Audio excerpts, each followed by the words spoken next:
We are here, we are recovered, and we live in color. Welcome back, everybody. This is the fourth episode of We Live in Color, and I'm so happy. I would say this is a guest, but this is Converge family. Regardless of whatever work they're doing, from boxing to educating our youth to building and protecting our community, this person has been showing up as opposed to being there.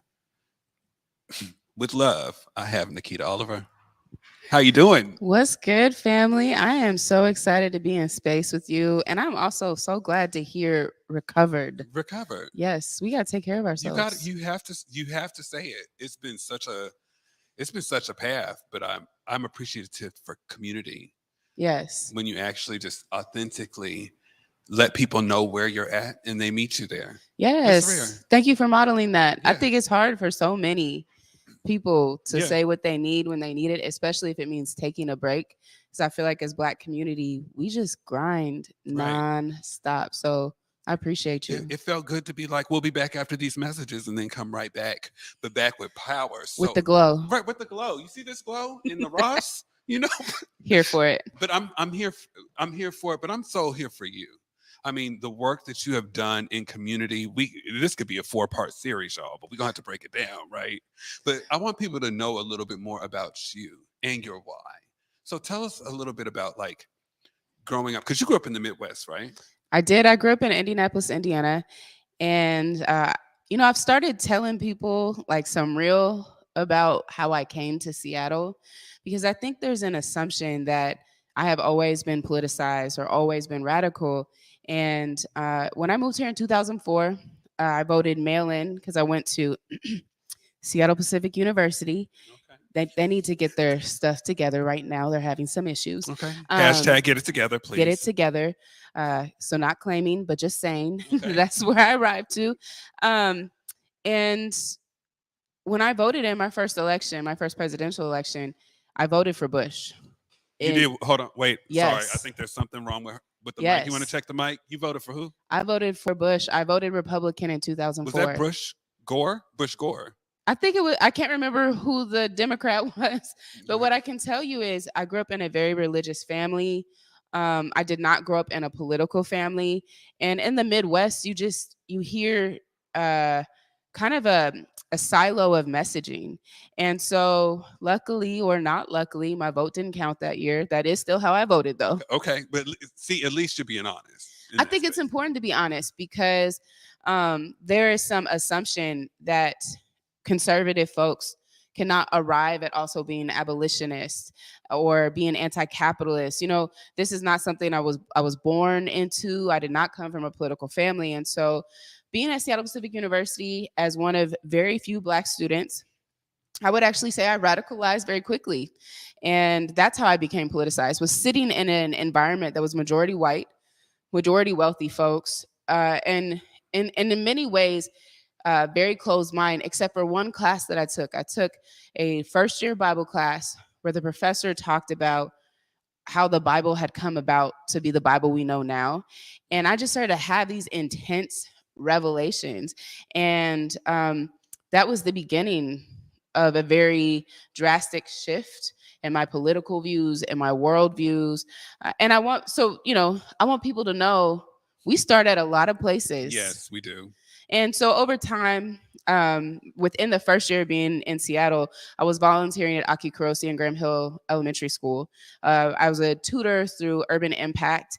And within the first year of being there, I was brought on to help run the tutoring program at the Mekong Learning Center at Graham Hill Elementary School, which really started to spark my passion for educational equity and just noticing how in this school that has a Montessori program, or at the time it had a Montessori program, the Montessori program was mostly white, wealthy young people. Not to cut you off, can you explain a little bit more to community what Montessori Yeah, programs are? Montessori is like it's a very explorative curriculum that allows children to decide what they're interested in as a means of how they're educated.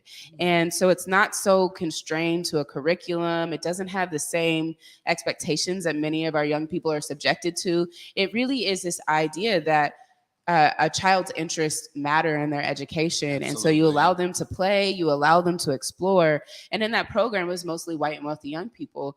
And in the rest of the school were the Black and brown and indigenous youth. Okay. And this was, I had been exposed to this growing up in Indiana, but being in a position where my job is to help young people do well, I was like, this is messed up.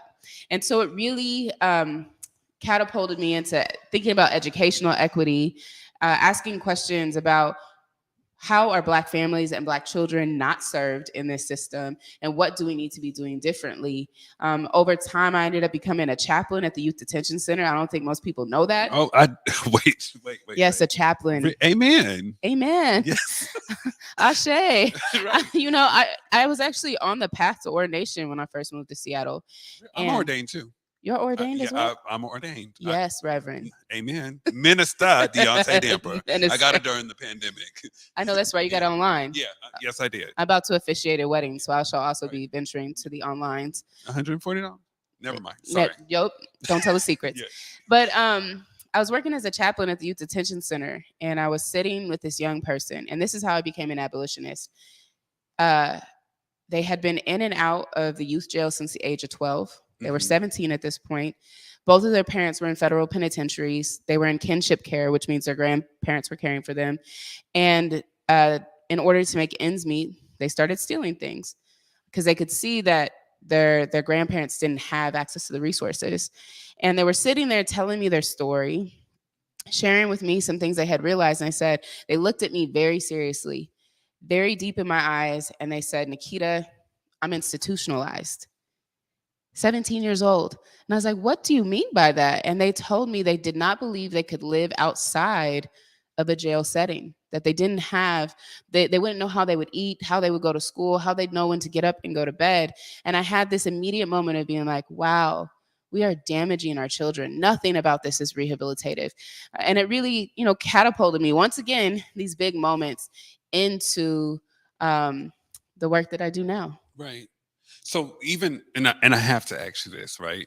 And I know that as you were advocating for no youth jail, right? I remember there were some community members who we can call elitists, right? It was like, hey, wait a minute. This isn't necessary. How did you go about continuing to navigate throughout that process? Because I mean, it's like, I know that we have this thing sometimes in community, like going against the grain. Sometimes it goes down, right? But your persistence, just explain a little bit about that for me. The first thing I have to say is it's been a team effort. It's been a community effort. And originally I came to this work as an artist, as a cultural worker, writing poems about the things that I was seeing. And that's actually what brought my voice into the public sphere, was using the medium of spoken word poetry to speak truth to power, to talk about the hurt and the pain, but to also vocalize the transformation. And so through a huge community effort with No New Youth Jail that started in 2012 because of a young woman named Dee Dee, because of Youth Undoing Institutional Racism, because of WISH, which was a Washington-based group that was opposing incarceration throughout the entire state. Folks started to come together asking this question: why would we spend well over $130 million, which ended up being $300 million, on a facility to incarcerate children, predominantly Black children, knowing that the school to prison pipeline is a real and very damaging thing, rather than spending that money on things that we know our families need, building housing, making sure people have access to economic opportunity. And so asking that question became the seed to an 8-year-long struggle. And even though the youth jail did open in February of 2020, right before the pandemic started, I would say that King County was drastically changed by just asking the question, why don't we spend these dollars differently? How is this not racist? And how is this not harmful? And so as community continued to grow, I think more and more voices continue to rise up. And when you get to 2022, we're having an election where one of the major conversations is abolition. Right. So I have to give a lot of props to that movement, a lot of props to movements that came before, like the Black Prisoners Caucus. So many of our loved ones who have been incarcerated are now being released after doing organizing work inside. They were a major part of the work that we did as a part of No New Youth Jail. The Village was a part of that work. And so I guess what I really want to instill on people is it wasn't me. I think we just have to grapple with colorism. I'm a digestible voice, even though I say things that I know piss people off. And it's like important that I am constantly saying this has been a community effort. It has taken lots of Black community members, lots of Indigenous community members, lots of young people, lots of queer and trans and disabled youth who have been impacted by the school to prison pipeline, sharing their experiences and doing this work. And as we continue to build movements, we have to continue to bring people in. Yes. And building people in, we will. Now, when we come back, I just want to talk to you a little bit about you running. What was it like running in the areas of running for mayor? And we'll be talking to Nikkita Oliver right after this break. You're watching We Live in Color with Deaunte Damper.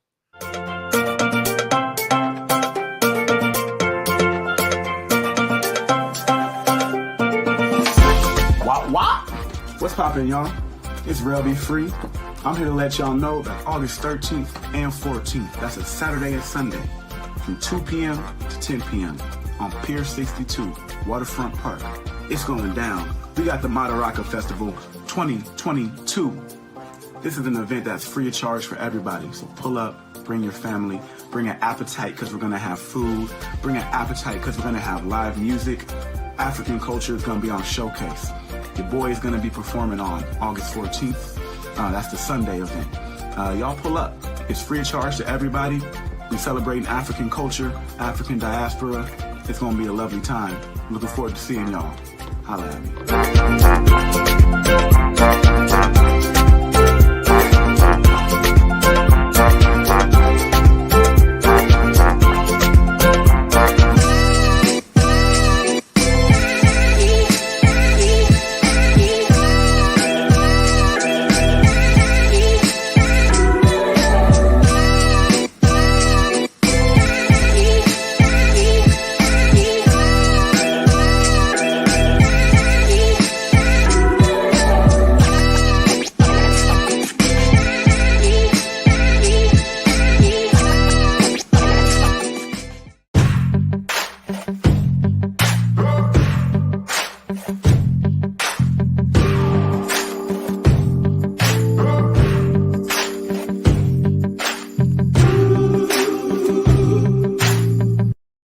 And we're back to We Live in Color. We're here with family, Nikkita Oliver. See, even me as a community member, I mess up on the pronouns, but you got to get it right. We're working on it, right? You got to pull back.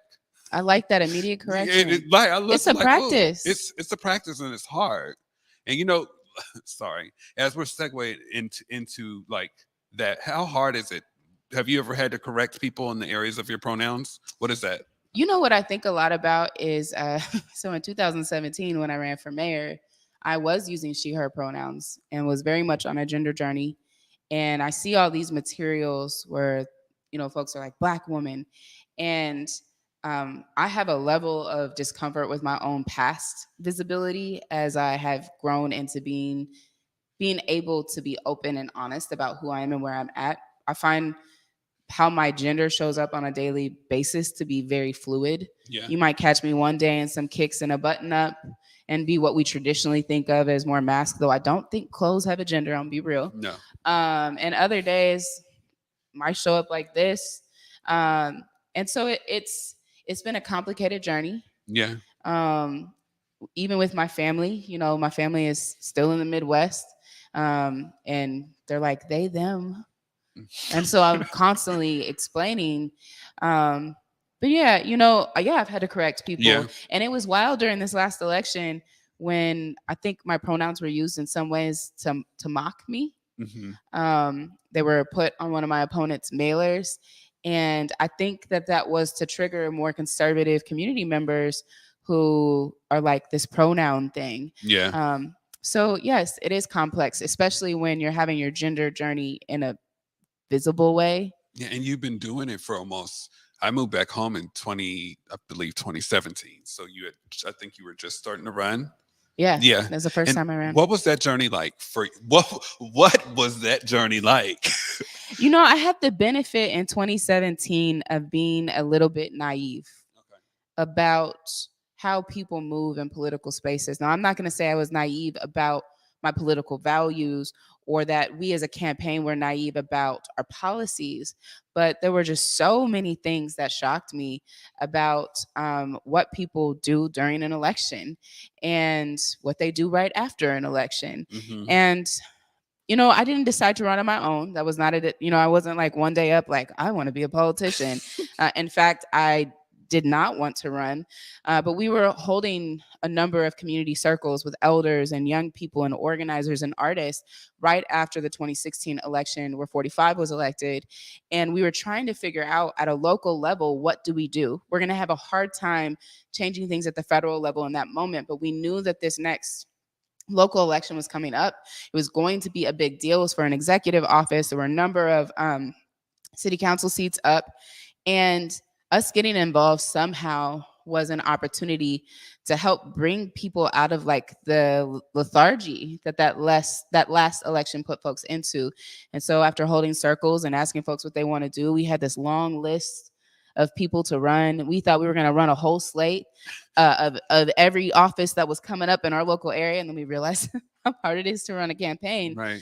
And my name came up a lot. And I had many, many conversations, honestly, full of tears of being like, I don't want to be a politician. I don't want to run for office. But listening to our aunties, folks like Auntie Ayan, Auntie Mary Flowers, Auntie KL. Shout out KL. Yes. Love you. Auntie Cindy Domingo, Velma Valoria, Sutapa Basu, like so many elders who long before I was even thought of, were doing work, kept giving me their blessing. Yeah. And I was like, how can I not listen to these folks who I say have wisdom? And so I committed to it. And that first election was almost like, there's something miraculous about it. We were tired. We were worn out. We barely had a budget. We didn't hire staff till June. We were the team of 12. Sometimes people called us the gang of 12. Mm-hmm. Kind of racist because it was all Black and brown people. Yeah, but we were grinding, and there was just such a sense of joy though and purpose. And if you look at all the events we threw during that campaign, from community listening posts to the primary night event to our launch, like it was always full and overflowing with an excitement about building a community grassroots movement. And I had this moment of being like, okay, politics sucks, but building power and community using electoral platforms, because elections happen so frequently, there's an opportunity there. An opportunity I've seen, right? There were so many. And I think one of the things about your campaign is just like you were kind of like, to me, you just had you were like the jack of all trades. Like you did different things in community, like from boxing to spoken word. And it's like, I'm a community person first, you know what I mean? Then comes this politician And what was it like for you after that election? Taking what people would see, other people might see as an L, but at the same time, still coming back in and still working with the Seattle People's Party. Yeah, right. Yeah, I feel like we won in so many ways after that election. No, we did not get the seat, but there was a palpable energy. We had a well over 200 person community listening post to make some next step decisions at this spot in the Chinatown International District. And it was so beautiful to have people from every district in our city sitting in circles with each other, talking about what do we do after this election. Usually when a candidate loses, people don't have any more energy. They're tired or they become so disillusioned. But people had a real fire in them. And that was exciting to be a part of. And honestly, it was humbling to be a part of, because it was a constant reminder, this is not about you. Yeah. This is about us. And I feel like that helped. It was like some sugar to help the medicine go down of the various frustrations, because right after that election, there was like everyone telling me to endorse Carrie Moon and Yeah. like, you owe it to us. And I just didn't feel like I had the relationship with her to make an endorsement where if there was some stuff she was doing I didn't agree with when she was elected, Right. that I could sit down with her, call her on the phone and be like, hey, not good, not cool. Like, let's make it, you got to do differently. And I feel like we owe it to our communities to be responsible with our social capital. Mhm. And so then we hosted the debate between Jenny and Carrie, and there were 500 people in the room What? at a church on Beacon Hill. And we really got to move forward a community agenda in that moment. And it showed me how powerful we can be when we come together with a shared vision. Not a party. This wasn't about a party. This was about a shared vision of what our community needs to be and what it can be. And it's not been perfect since then. You know, it hasn't perfectly It catalyzed. hasn't though, but Yeah. at the same time, the movement that happened from when I would say at least from 2016 on up, since I've been back home and hearing back at home, like from community members about what was going on while I was gone, about how we weren't asking for a seat at the table. We were building our own. We were holding people accountable. We were looking at what happened to gentrification and was looking, and yeah, we blamed some of the politicians, but there were some politicians that were Black that we had to hold accountable for that too, So right? hard. So it's like all of those things were all the things to lead us up to 2020. Mm. Yeah. Sorry, take a breath. We ain't taking no break yet. So, but I want you to, if you could, like walk me through on how were you during the CHOP? I would say the CHOP era, right? Yeah, And I still, quite frankly, I still think we're going through the CHOP era. So absolutely. I don't think that ended. Yeah. Honestly, 2020, the end of May 2020 through the end of that year reminded me of 2014 when the non-indictment of Darren Wilson came down. And I was in the streets for 6 weeks while trying to finish law school. I remember studying for evidence at a protest while serving as a legal observer because I felt like the revolution was about to happen. And I was like, why am I going to be in this law school and the revolution's about to happen? Now it didn't. And then 2020 happens. And I will never forget being downtown the day of that first protest and everything that was happening. I mean, it was both a level of chaos and also community uprising that I had not seen in my lifetime. And I once again thought the revolution is about to happen, but in a totally different way. Here we are all afraid of this deadly disease. And as Black and brown folks, some of the most susceptible to get it and not have access to health care and to have to work, because many of us are essential workers. There's an economic recession that is happening. There is racial justice uprising and a lot happening around workers organizing, something we had not seen since the 1960s. Yes. And so if history told me something, I was like, this is a time to grind. And in that era, I would sleep at Washington Hall in my office. Okay. So that I could be available for legal support 24/7. I was constantly in meetings with people around mutual aid networks that we were building, whether that was grocery support or support to our loved ones in DOC or partnering with families that needed things. And then I was still executive director of creative justice while we were trying to run at the time. My co-director was Aaron Counts. We were trying to run distance virtual programming, which we had never done before. How do you run an arts program virtually? Then during the pandemic, then at the same time, these kids are going through trauma. We're going through trauma. Right. And there was also the complexity of, I didn't necessarily view myself as like in the CHOP as much as I viewed the CHOP as a place many of us would go to know what was happening in the streets. And as the media would have it, as narratives would do, they wanted to create who they thought was the head or was this thing or was that thing. And constantly pushing back against that of being like, no, this is decentralized. Right. And I don't remember, but Boots, you know who you are. It's going to look at the screen and just bring in Boots back.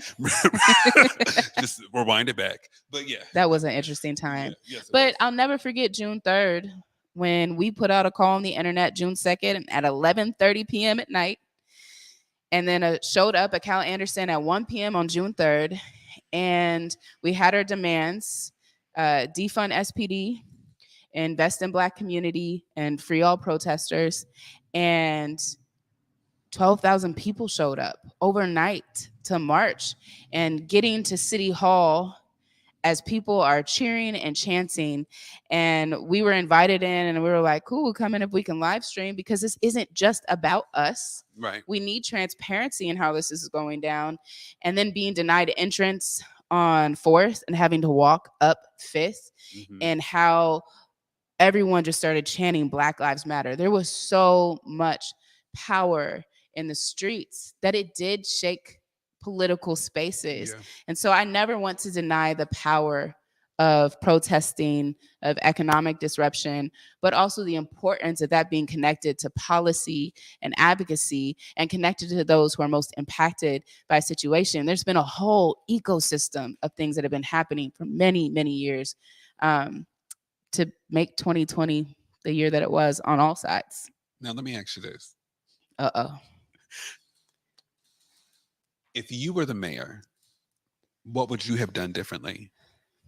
That's a fair question. Yeah, that's all speculation, but Yeah. But, I think I would have been out in the streets too. right. I'm a Black person. Right. And I think that our electeds failed to show up with passion and empathy and a commitment to do something different. There is no denying that policing in the United States is racist. There's no denying that racial capitalism is real. There's no denying that King County Jail is full of more Black people than any other community in our county. And yet we're only 4% of the population. Preach. These things cannot be denied. And so I think it would have been important to meet with people in a transparent way. We have so much access to live streams and the capability to make sure things are accessible. There's a whole room in City Hall built to live stream conversations. Yeah. So nothing had to be backdoor. And in fact, I think everything needed to be as transparent and accountable as possible. And I can say there wouldn't have been no missing text messages on my part, because that instills a distrust on all sides in the system of people we say we voted to represent us. And now complexities there.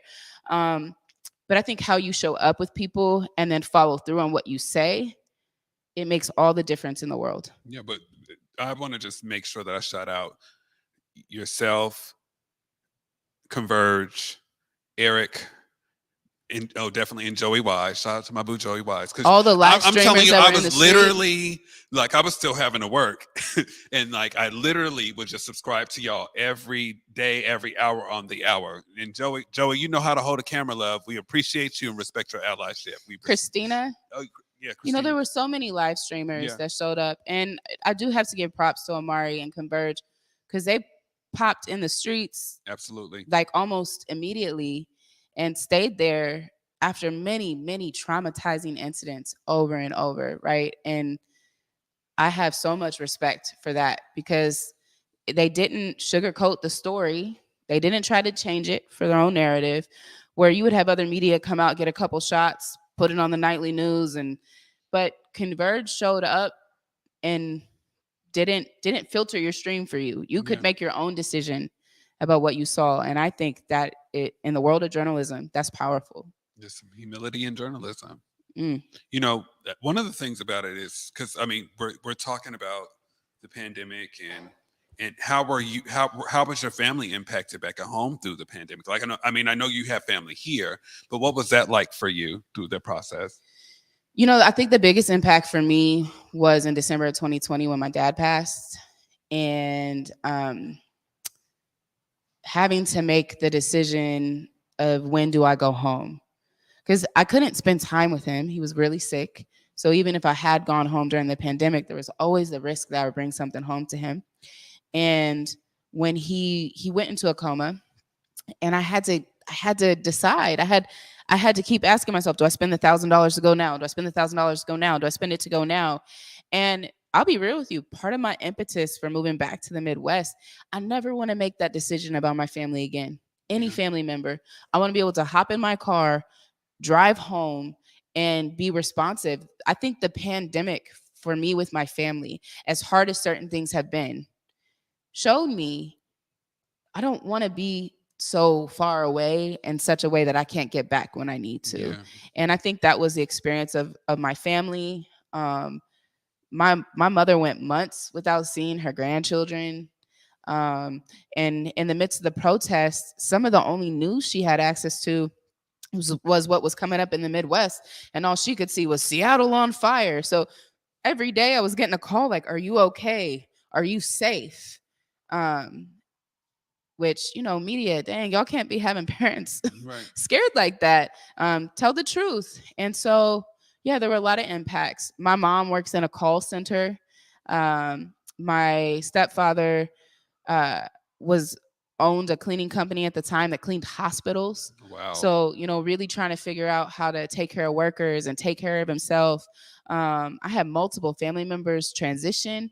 It was such a devastating time. But what I know is it was not just a devastating time for me. Right. So when I think about some of the turmoil I see in our community, I know people are in pain. And I feel like one of the transitions we have to make, and you started with this when you got on here, I'm recovered. Yeah. We have to transition to a real commitment to healing. And in the work that we do at Creative Justice, that's something we're centering for our staff, with our young people, for our organization, because as Black people, we go through so much trauma all the time. If there aren't places of healing and places of joy alongside the protests and the advocacy and all the other work we do to try to get our communities to liberation, we won't get there because we won't know what we're trying to get to. Right. So that's what COVID taught me. That's a whole word. So I got to high five you on that. Now, when we come back, I do want to talk to you a little bit more about, let me look at the camera. We're going to talk a little bit more about, we're going to talk about Nikkita and 9. We're going to talk a little bit about what's in the future. I want to hear a little bit about that creative justice. And from what I hear, you can throw them hands. So I want to talk a little bit about that too. We'll be right back. We are living in color with Deaunte Damper here at Converge.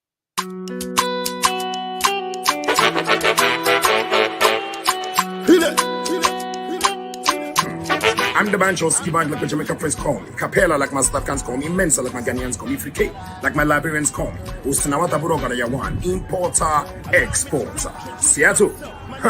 Join me at the 8th annual Madaraka Festival. Yes, on the 13th and on the 14th. PS62. Oh my bad. Join, come outside. It's a charity event. It is a free event. And of course, I'm here to support what One Vibe has been doing in Africa. Anything given is always part of what I do, and I cannot wait to be there. So if you're still sitting down, you are on a long time. We're going to eat jollof rice. We're going to chop life. We're going to. Oh my God! I cannot wait. Feel it? Don't touch it. Me and you in the bedroom, baby, sing a boom boom boom. Zoom zoom zoom. What's the facility? Now we can run.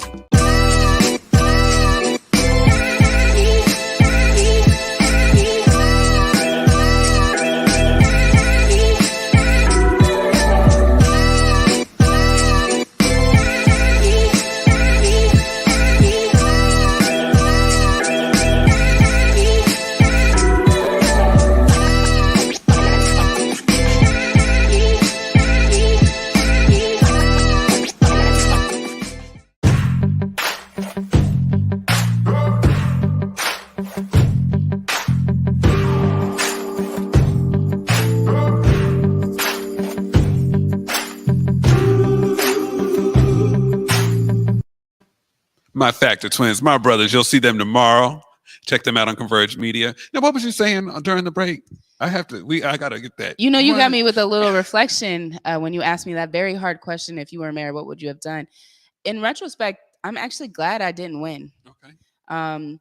2020 cemented in a heavy way my commitment to abolition, and more importantly, my commitment to building structures and community that really generate safety, thinking about what creates safety. And I think the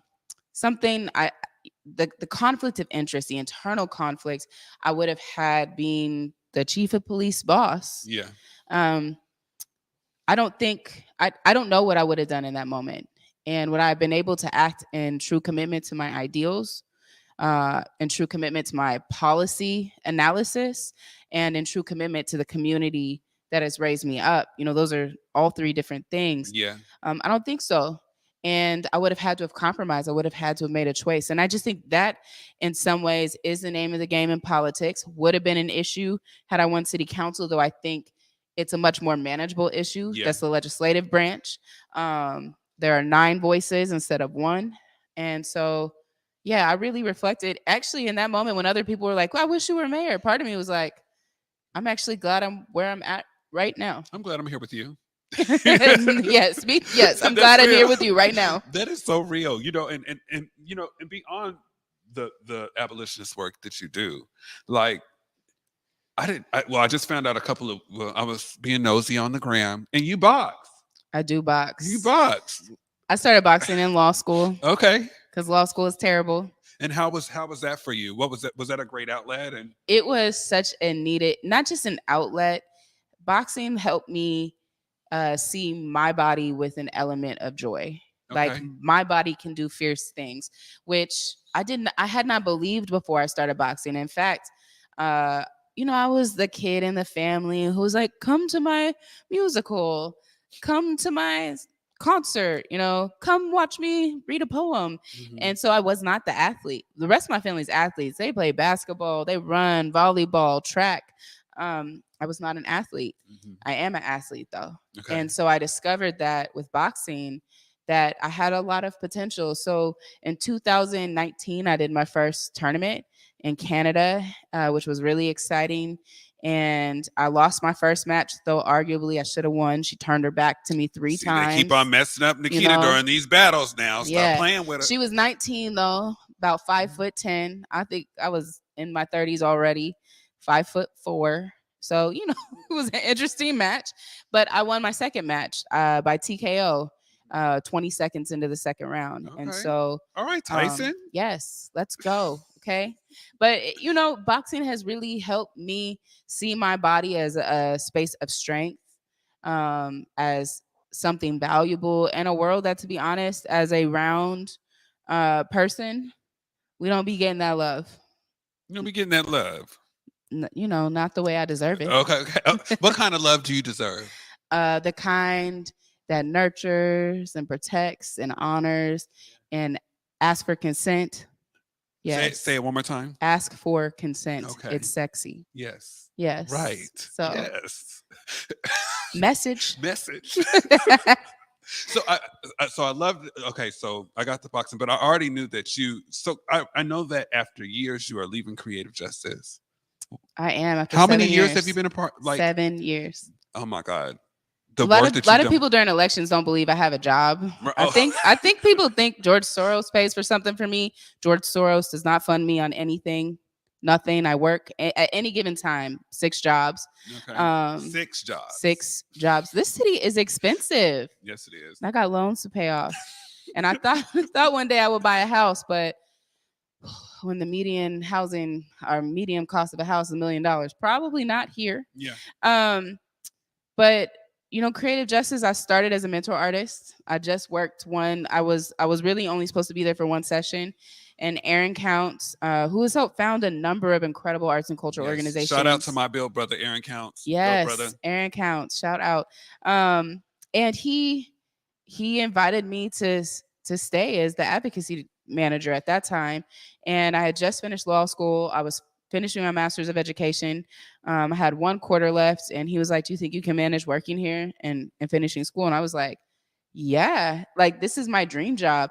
Arts and culture, healing engaged space, dismantling school to prison pipeline, building restorative justice spaces. Like I could not have imagined a better job out of law school. And so went from advocacy manager to advocacy director to co-executive director to executive director. I mean, I've done every job in the organization. And now it's time to transition, because I think when orgs have their original staff and their founders, they can lose their connection to the grassroots and become just about the figurehead. Right. And we have an incredible staff, mostly Black and brown women as directors of the organization. You don't see that often. We have so many young people coming on a regular basis who are literally negotiating their own truces so they can be in space together. Young people who otherwise in the streets would be beefing, but have decided this is a safe space. This is a place they want to be. So they are self-organizing themselves to make sure it stays a safe place. And that is, for me, is why I started doing restorative justice work in the first place. Not so that, I could be an activist, but because I wanted our community to have the tools to heal harm, to stop harm, to prevent harm before it ever happens. And I'm seeing young people doing that work every day at Creative Justice. And I'm thrilled, I'm humbled, I'm honored, I'm sad to leave. But I know that that space is going to thrive because we have the right people in place. And one day, those young people are going to be the ED and the directors and the mentor artists. I mean, they're already talking about it. As I'm leaving, a couple of them are like, I'm taking your job. Yes, you are. What is your biggest joy? What's been your biggest joy here in Seattle? If you can think of a moment. My biggest joy, honestly, it's my people. I actually keep a small group, a small, close group. I know most people think I have a lot of friends, but I have a close crew, and I could not ask for a better group of people. They are radical, they're political, they are loving, they know how to joke. You know what? They talk mess. Hold on one second, because this is where we Live in Color tribute, right? So if we can pull that up, so this is a great time. Who's the squad? The squad is. You want to talk to the camera? Who's the squad? This is the squad. It's Roby Free, who you saw on the Madaraka Festival commercial, Yin Yu, Darzel Touch, Bana Abera, and these are folks who, through thick and thin, we've hung on. Like, these are folks I've definitely had fights with. Okay. Big ones. And yet somehow we still come back together because we are committed to these relationships in a real way. These are folks I practice restorative justice with. When we have complexities in our relationships, we will hold a circle. Like, we're not playing around. Like, we're not just talking about circle practice. We're literally practicing it in our friend group. And I don't have any other folks in the world who will sit down in a circle to figure out how can we better care for each other. And that both gives me joy, and sometimes it terrifies me. Yeah. Well, that is beautiful. That is beautiful. Shout out to Rail. I'm trying to remember this. I'll never forget the march, the MLK march. And we were all coming from, I think it was somewhere down this block. And I'm trying to remember the song because he got a song, and I want to say, is it Flashlight? What is it? It's something.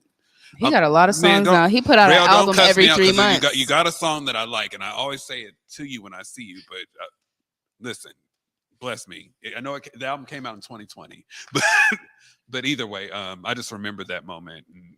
And one thing's for certain and two things for sure we don't talk about enough is what kind of artist you are. So you do a lot of poetry. Do you sing? I do sing, and I rap. I'm a musician, play guitar, piano. Grew up playing viola. Okay, the viola. The viola. Okay. I wanted to play cello, but the orchestra lady was like, your family can't afford to rent a cello. You take the viola. Yeah, nobody wanted to play viola, so it was the cheapest one. And I was like, dang. But it turns out the viola is a really unique instrument. It has its own clef. It gets all the notes that no one else gets in the symphony. And that's you. That's me. That's the read. We learned how to play in multiple clefs. So, it fit me. Yeah. It was the right. Even though she was doing it off some classist mess, turned out right. Okay, you're gonna be mad at me because I didn't actually do this before, but can you give me a little poetry? Just a little. Give me a little snippet. So I'll give y'all a little something from a song I did with Roby Free called Nia.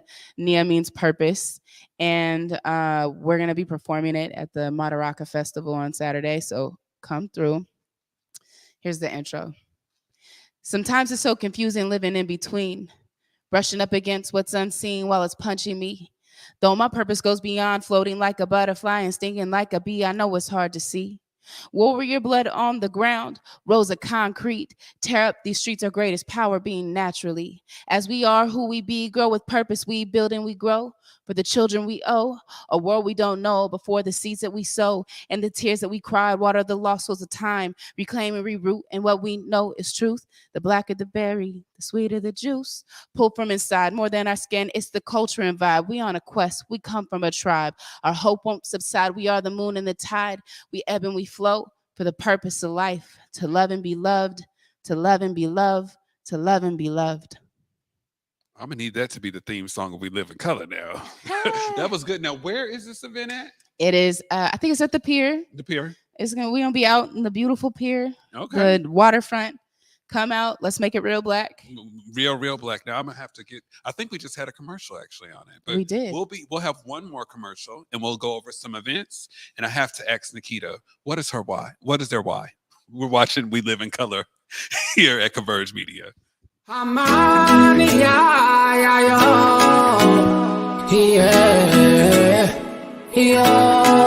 Hello, Seattle. This is Emmanuel Jal.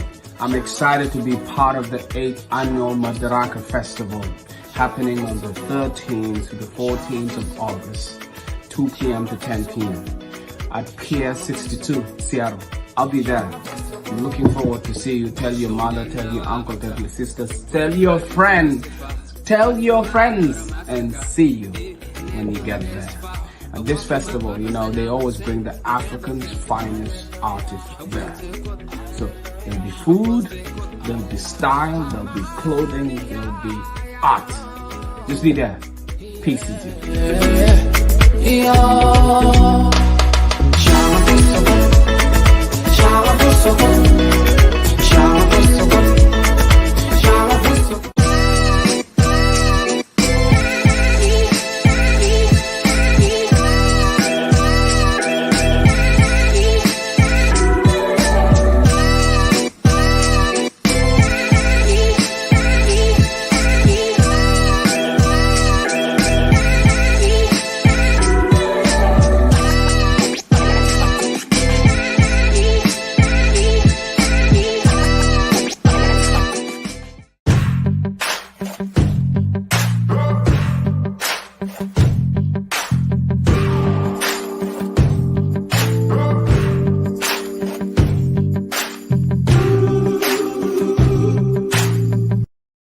And we're back at We Live in Color. This is Deaunte, and now we're about to go over some events. What you got going on in the weekend? I'm gonna tell you. Let's go to the first one, bro. So right now, Pacific Northwest Black Pride, we are kicking off. Starting next week, we need vendors, food vendors, LGBTQIA community members get a discount on vendoring out here at the event. Please feel free to email me. We got the Google form that should be in the chat. That should be coming shortly. Again, Pokans Pacific Northwest Black Pride, that is the 18th through the 20th. Location should be on the flyer, and feel free to email me if you have any questions. The other event that we have, all right now, but this weekend, this very weekend, is Alki Beach Pride. Nikkita, you going? I feel really put on the spot right now. Well, you can come with me to one of the events. But either way, it's a 3-day event. We got my girl Kay, the paint lady. I appreciate all the work that Stacy and her wife does in this community, continuously trying to uplift queer folks, let alone when a Black queer person is in leadership. Some people run silent. But we need to start showing up, especially out there. We need to start supporting Alki Beach Pride. Saturday is actually the beach event, hosted by, I know Dom is going to be there. I have to relook at the flyer again, but please support Alki Beach Pride. It is in the chat, and I love you guys. So here we are. Here we are. We have ran towards the end. We made it. But I know most people don't know, but you are leaving us. You are leaving the town. I am leaving the town for a town in the Midwest. For a town in the Midwest. And we are saddened by that. But I want to ask you, what legacy do you think you left here in the space of Seattle? Is that a fair question to ask? It's such a wild question to me because I'm only 36, so I don't feel like I have a legacy. You do. But if there were anything to say to that question, honestly, it's the young people that I've had the opportunity to build with for the past 18 years. I have known Jarrell Be Free since he was 12 years old. Oh, wow. Yeah, and our relationship, at one point in time, I'm his mentor, but now he's 30. And I would say we're comrades, we're friends, we're family. And Creative Justice held a going away party. Some of the youth performed their music. They gave me an Adidas jacket where they all signed the back of it. And some of them told stories. They made me cry. Mm-hmm.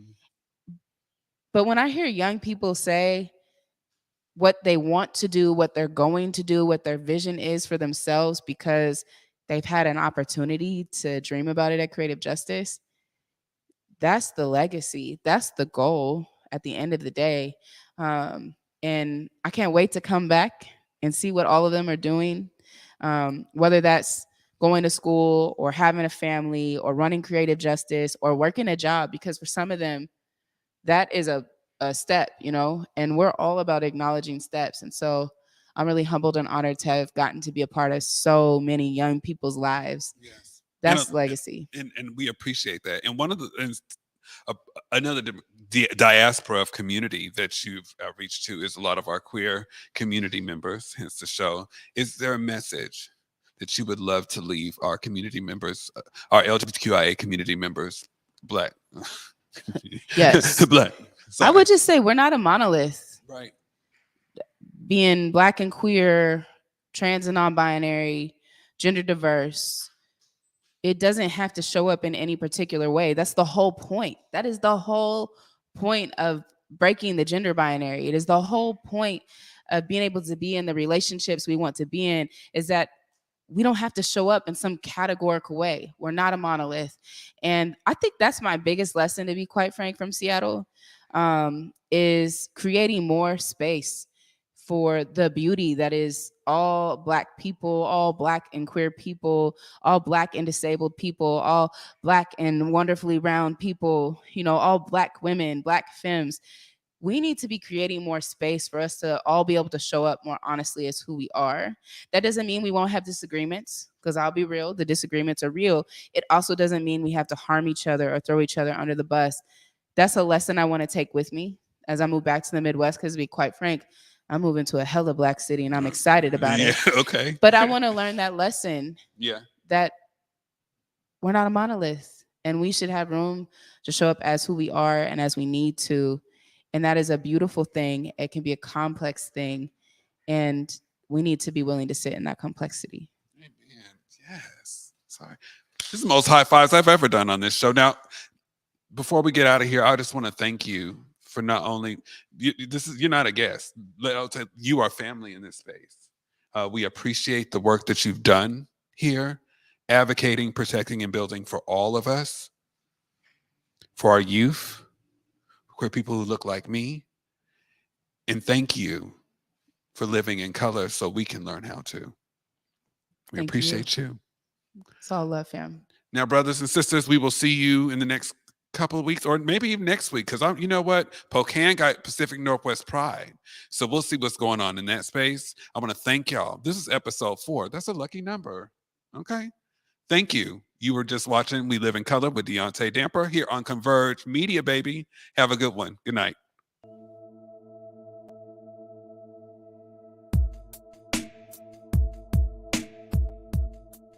Converge Media produces culturally relevant content for Black and urban audiences.